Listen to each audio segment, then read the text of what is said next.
It's the Acting Income Podcast with Ben Hauck, Episode 9, Why I Choose to Stay a Non-Union Actor, with Eric S. Robertson. It's the Acting Income Podcast with Ben Hauck. Turn your passion into income, Ben will show you how. With all the resources that you need to make it as an actor in an expensive city. To stay balanced and make money, you really can't go wrong with actingincome.com. Welcome to the Acting Income Podcast.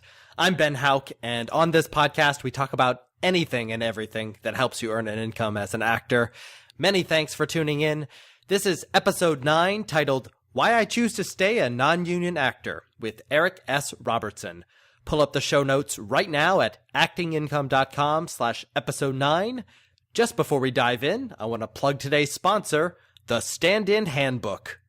It's the night before. You told casting? Yeah, I've stood in before. It was a lie. You're sweating. You're panicked. You don't know what a stand-in does. That's why there's the Stand-In Handbook from Stand-In Central.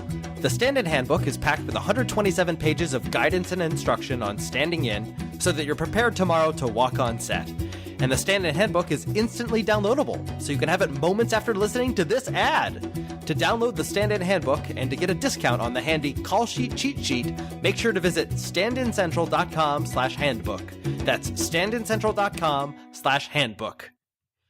Most actors aspire for a few key things. They aspire for an agent, they aspire for auditions, and they aspire for union membership.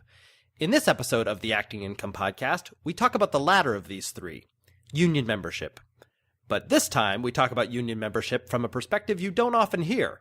Actor Eric S. Robertson is my guest today, and he talks about why he chooses, for now, to stay non-union. Eric designed a whole strategy for himself a few years ago as he began his acting career, and staying non-union was a part of that strategy. And from the sounds of it, he may resist joining SAG-AFTRA for some time. If you're interested in the question of whether to join SAG-AFTRA, this episode's for you. If you work for SAG-AFTRA and are trying to convert non-union actors to members, this episode's for you. And if you're interested in hearing from an actor with a great perspective on staying non-union, this episode is for you. Plus, Eric's just an all-around great guy. Here's Eric's bio. Eric S. Robertson is an actor, writer, and director. Originally from the Toronto area, he started performing in dance and musical theater, working all over Canada and the U.S.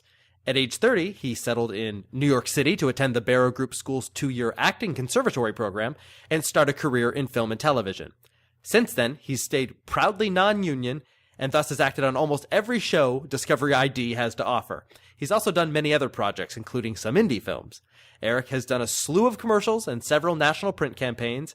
He's also directed many shows around NYC, including the off-Broadway show he also wrote, Gym Shorts, the show.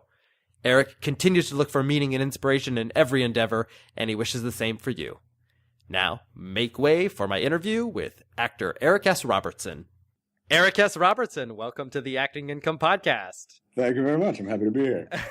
Oh, it sounded like you said you're having a beer. Maybe I should be, actually. Eric, you're an actor. What's your union status?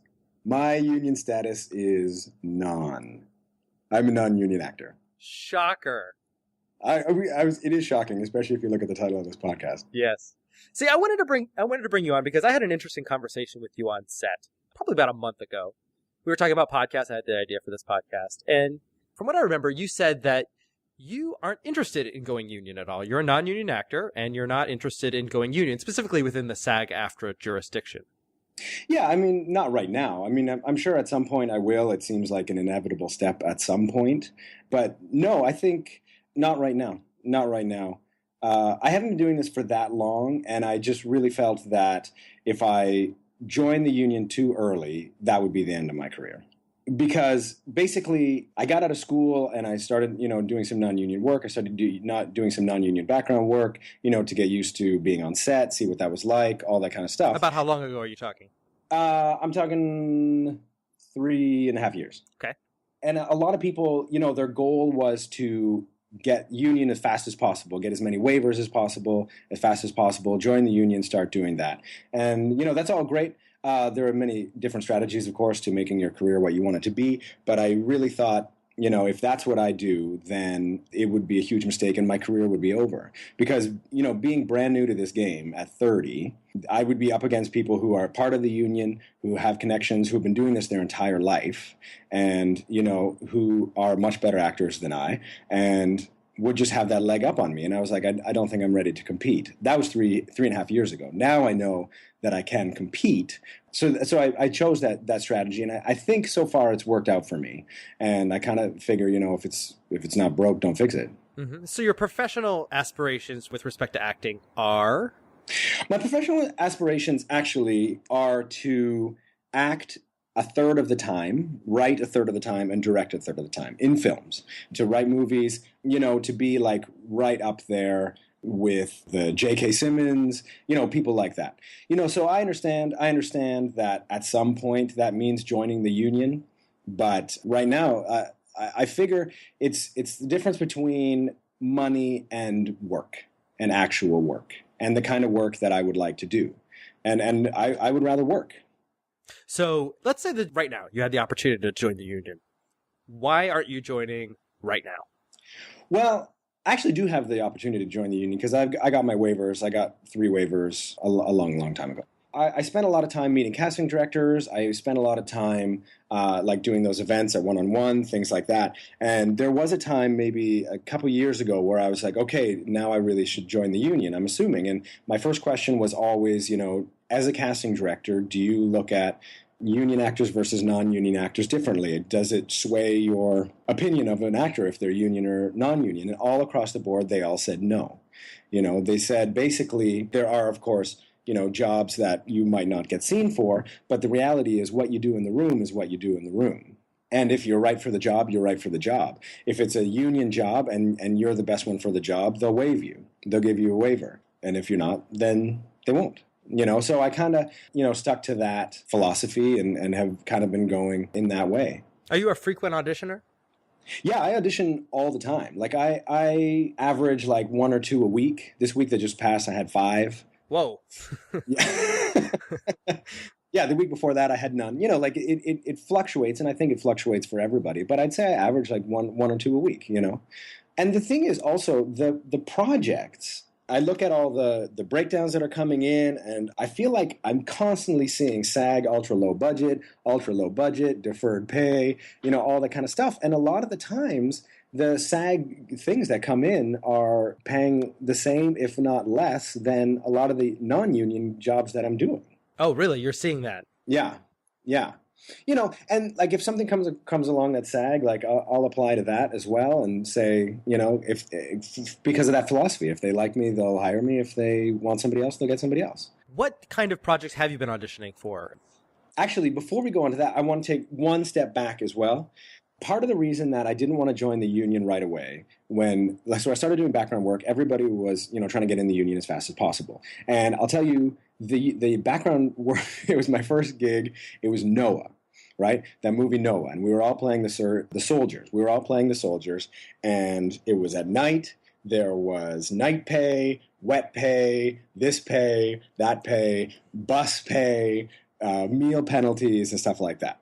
So when at the end of the day, the union guys were making about $900 a day, and I was making about $100 a day.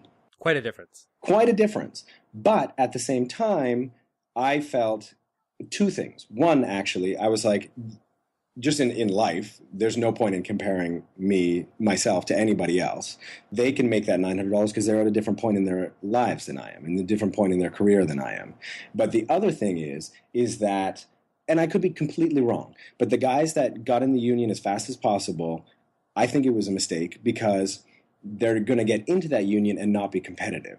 So I was like, I'm not going to join the union until I have a very, very strong reel and I can be competitive. I was talking to agents, I was talking to casting directors, and they were all saying, like, your reel is everything. So if you get out of school with no credits, with no nothing, and have no reel, then you join the union, you're going to be competing against people, like I was saying earlier, who've been doing this in their entire lives, who have, Orange is the New Black on their reel and have, Sopranos on their reel.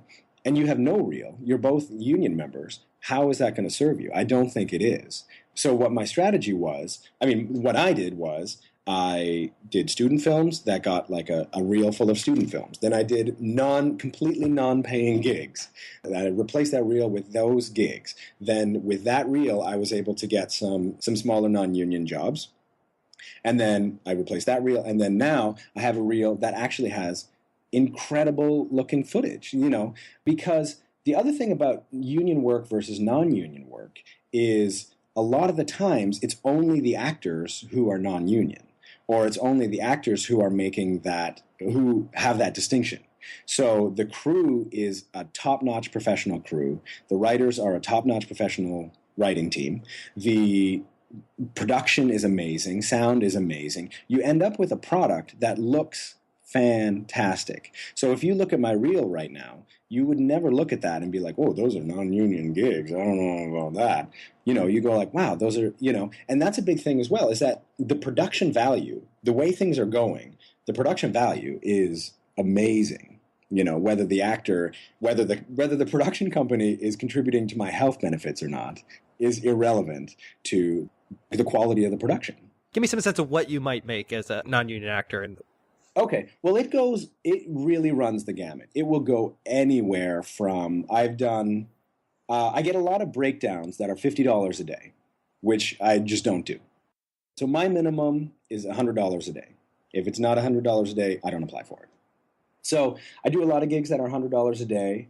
I do a lot of print work that, is $200, $300, $400, $1,500. I did a non-union a couple years ago that they flew me to Texas. It was one day of shooting, flew me back, put me up, all that kind of stuff, $8,000. Oh. Yeah, and it was non-union. This is so funny because in episode 7 of this podcast, I talked with Ricardo Lori, a FICOR actor, declared his FICOR status from SAG-AFTRA, and he hypothetically talked about if someone put $8,000 on the table non-union, he just mentioned that as an anecdote, and here you are saying that actually happened to you. That was on my table. Incredible. That was my table, they put it. Yeah, but see, that's the point. That's the point as well, is like, in general, gigs are lower paying, but the work is fantastic. But there also are some really high-paying gigs. Are you making a living as an actor in New York City? Do you need supplemental income? How much of your income comes from acting income? Yeah, I would say about half to 2/3. Okay, so here's the thing, too. I don't want any of this to sound like I'm recommending this for anybody, because, of course, everybody's situation is different, and I don't, in general, despite the fact that I just mentioned those awesome, awesome gigs, in general, I don't make a lot of money, right? So I have property up in Canada. I'm originally from Canada. I have property up there that I rent out that pays a significant amount of my monthly expenses. Oh, I see. Yeah, so it's not like I'm just miraculously paying my bills with non-union work. It's part of a bigger thing. Well, that's fantastic to hear, because this podcast talks about that, how actors make money, how they earn money. Is it whether it's through performer income, like these non-union acting jobs, or non-performer income, like rental income. That's very valid, and that money helps fund your lifestyle and your pursuit of the work that you love. At least that's how I see it. Oh, absolutely. Absolutely.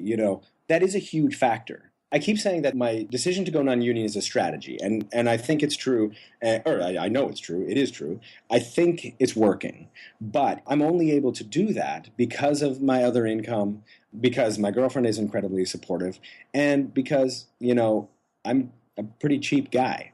Basically, I can't afford a lot of things, but I'm okay with that. It's all part and parcel of making the investment that I believe will pay off in the future.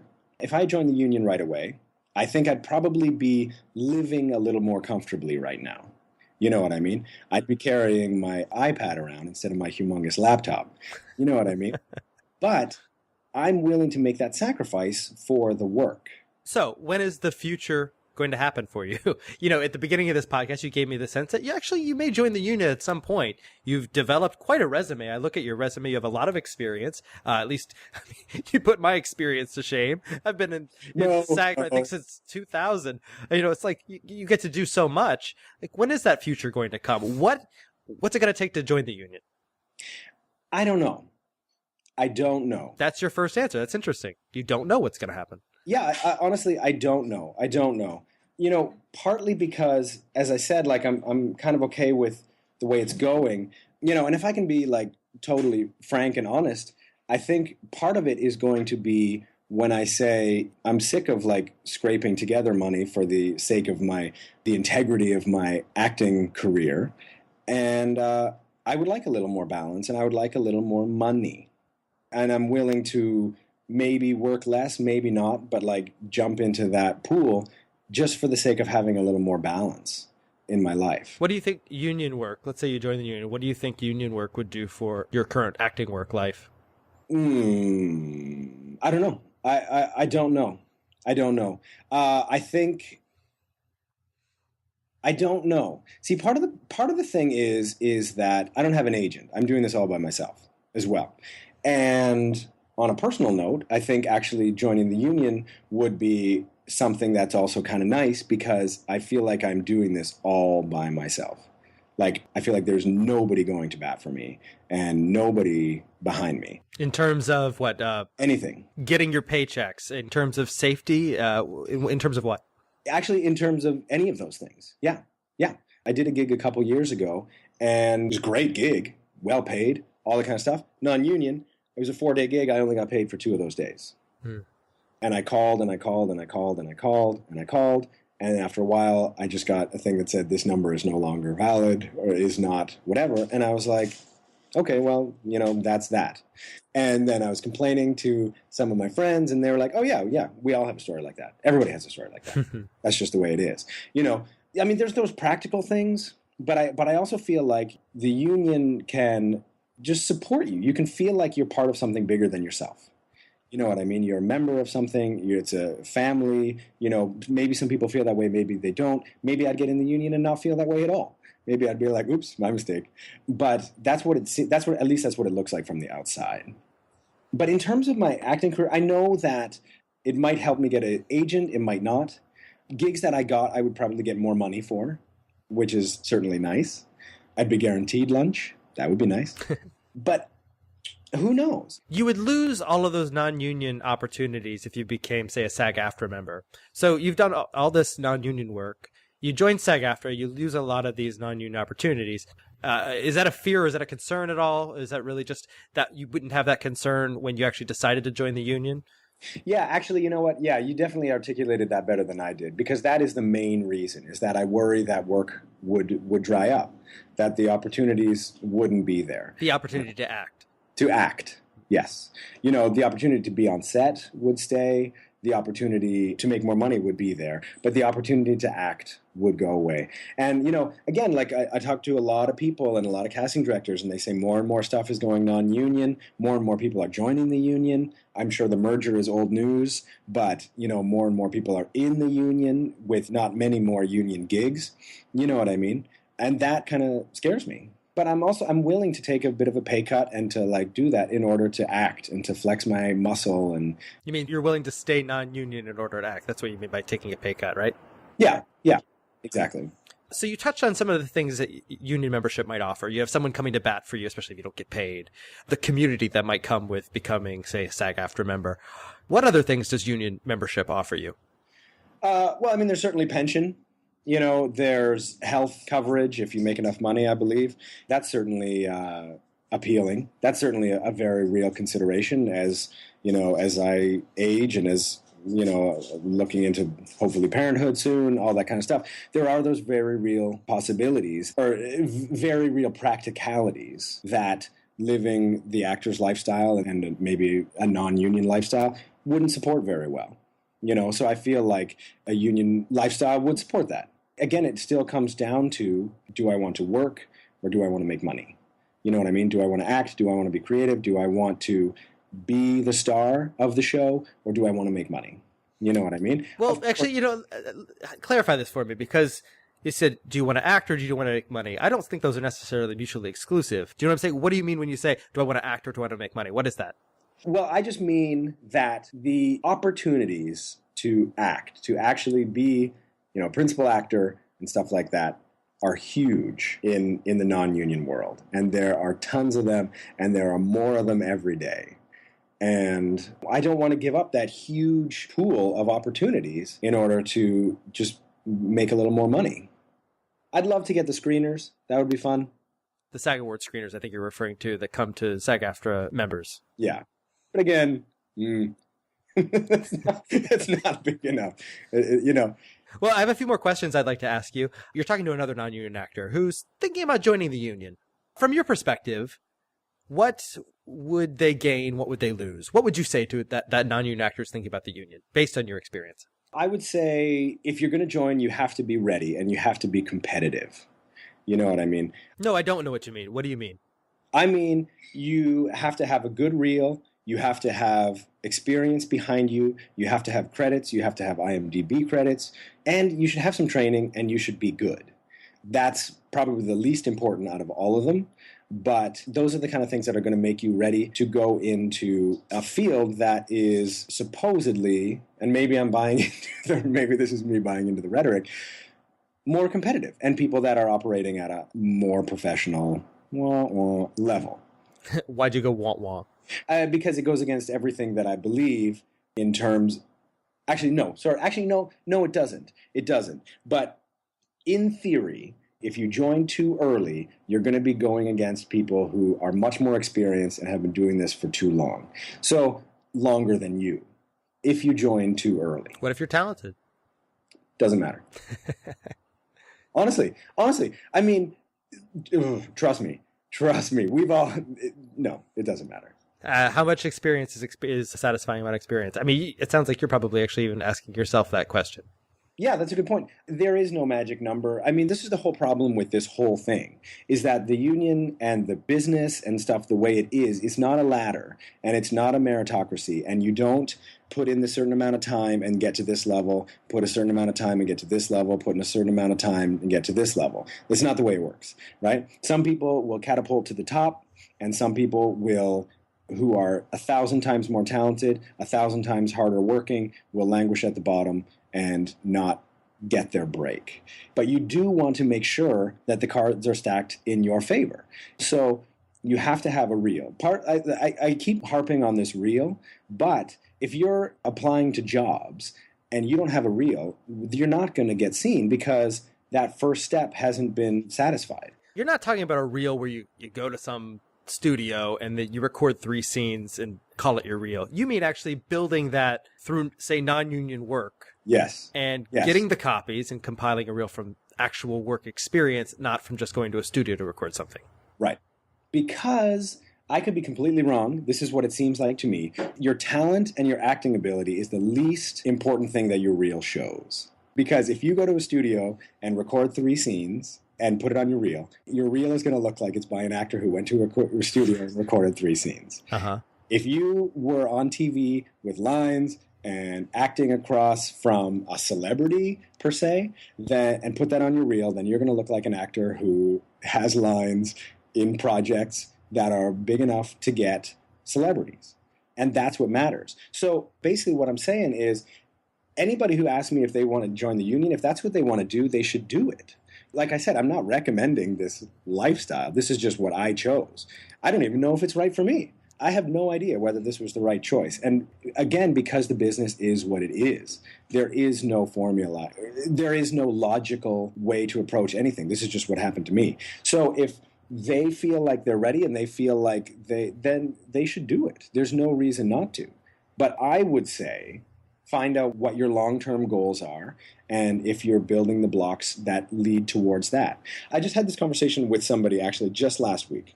And I was explaining what I do, and I was explaining why I haven't joined the union. And he was saying what his goal was to join the union as soon as possible, so he was making more money, had more free time, and could go to the things like one-on-one, could go to the network, meet the casting directors because he had the money, he had the time, and he could make his own projects, and basically because he had the money and the time.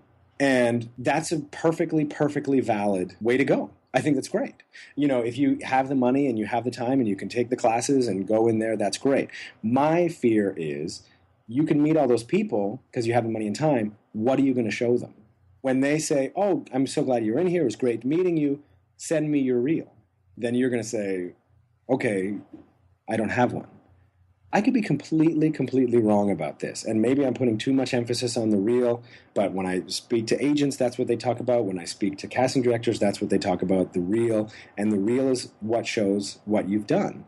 And I think until you have a really strong reel, you should not join the union. That's what I think. One last question before we go. If the union, SAG-AFTRA, started referring to you, a non-union actor, as a pre-member, how might you respond to that moniker? Let me give a little backstory real fast. Recently, SAG-AFTRA has begun a new initiative called the Commercials Organizing and Recapture Initiative, and that was launched on April 29th, 2015. It's an effort to claim more commercials under union jurisdiction because a lot of them have more or less escaped into non-union territory. So the union wants to claim more. So part of the strategy in reclaiming more of that territory is making more non-union actors union. So that means seeing non-union actors as pre-members, as in pre-SAG-AFTRA members. Right. You're laughing. I am laughing. So what is your perspective on that? Do you have any sense of that term? If you were suddenly called a pre-member? If I was called a pre-member, it sounds too gross. I don't appreciate that. That's stupid. All right. That's stupid. All right. No, okay. Honestly, okay. What I would think about it is, in a way, I'd be kind of offended. Offended? Yeah. And I don't understand this. I don't understand how that's going to get people to join the union. I think if they want people to join the union, lower the dues, lower the initiative fees. Don't try to shame people into becoming into the union. That's a very interesting point. I have not heard that before, but that's very interesting. Yeah, I mean, honestly, like it sounds like they're trying to shame people into joining the union. So one of the obstacles to joining, then, at least from your non-union perspective, is the height of the initiation and the dues? Oh, absolutely. Absolutely. Although I will say this as well, back to the doing background on Noah, when people were making 900 and I was making 100 and I was like, oh no, that sucks. Part of the things that made me feel, or one of the things that made me feel not so bad about it was knowing that they paid $3,500 in order to get that 900 and I paid zero. Oh, you're an economist. Yeah, I mean, it's true. I mean, but honestly, okay. And then the other thing, so I honestly would think nothing at all about the moniker. I think it's ridiculous. I'm kind of offended that the union would dismiss my work as pre-union work, but also at the same time, it makes me think pre-member work. Or pre-member work, yeah. I don't think I could say it with a straight face. But you don't have a straight face on. No, I'm trying. But the other thing is, I think it's not a good idea. I mean, I shouldn't say that like it's a bad idea. I think it's pointless. What is pointless? Calling non-union members pre-members. If the goal is to try to get commercials back, what do they think that's going to accomplish? Are they going to tell the commercial producers, by the way, all those people you thought were non-union are now pre-members? The reason producers are going non-union is because it's cheaper. They could call non-union actors Wookiees. They could call them Ewoks. They could call them walking for food. May I please? Actually, you know what? That would be very nice. I would appreciate that. But, again, it's like the jargon versus the practicality. They're two completely different things. They're not going to get more commercials to be union by calling the non-union actors different names. Thank you for sharing your opinion on that, Mr. Wookie. Eric S. Robertson, how can people learn more about you? Do you happen to have a website? I do, but I already think they've learned way too much about it. I don't think this is a good idea. Yeah, they can go to my website at www.ericsrobertson.com and check out my reels. Not because I think they're so awesome, but know that everything on there is non-union. But also, just see what you think. Not because I'm so good, not because the reels are so good. Maybe they're all awful. But just know that, like, that's all non-union. You'll see the production value is great. And just see what you think. Eric S. Robertson, your reels and the link to your website will be in the show notes. Thank you so much for talking to me on the Acting Income podcast. Yeah, my pleasure, man. I'm sorry. I'm sorry for all of it. You made me laugh. Thanks. Shortly after recording my interview with Eric, he had an addendum he wanted to share. He writes, "One more thing I meant to mention, but got lost in our conversation. My experience is that most big union shows won't audition anyone except through agent submission. I left my agent a couple years ago, so I've been doing this all on my own. So before I was to join, I'd want to start looking for an agent or manager. So if someone was to ask me if they should join, I'd ask if their representation was in order. Thanks, Eric. My own experience joining SAG and Equity within a year of moving to NYC is mixed. It definitely felt good to so precociously land in both of these unions in such a short time, but getting into Equity as a non-musical actor meant that I was pining for the rare Equity showcase or the slim chance of a booking from an Equity principal audition. Essentially, my stage acting opportunities were strangled by joining Equity because I was now unable to work in non-union theater. Through SAG, I was able to work as a background actor on occasion, eventually spinning that work into a great source of income with pension and health insurance. But similarly, chances of true acting work with lines were slim to none, even with representation. This interview with Eric clarified some things for me about priorities. Act. That's your mission.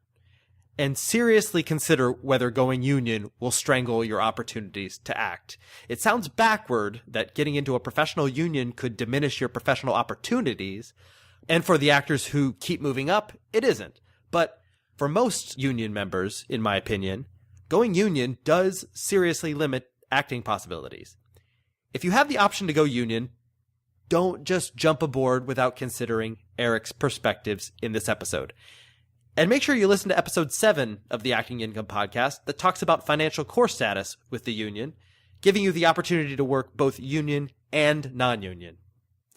Best of luck to you. And that's the show. This episode was sponsored by the Stand-In Handbook from Stand-In Central. To download the Stand-In Handbook and to get a discount on the Call Sheet Cheat Sheet, visit standincentral.com/handbook. The show notes for this episode are available at actingincome.com/episode 9, where you can leave a comment on this episode. You can also find Acting Income on Twitter and Facebook. Rate and review this podcast on iTunes by visiting actingincome.com/iTunes. Pitch an episode idea by visiting actingincome.com/pitch. And if you'd like to sponsor an episode, check out actingincome.com/advertise. I'm Ben Hauck. Shubadin. See you on the next episode. And for more information, as always, check out actingincome.com.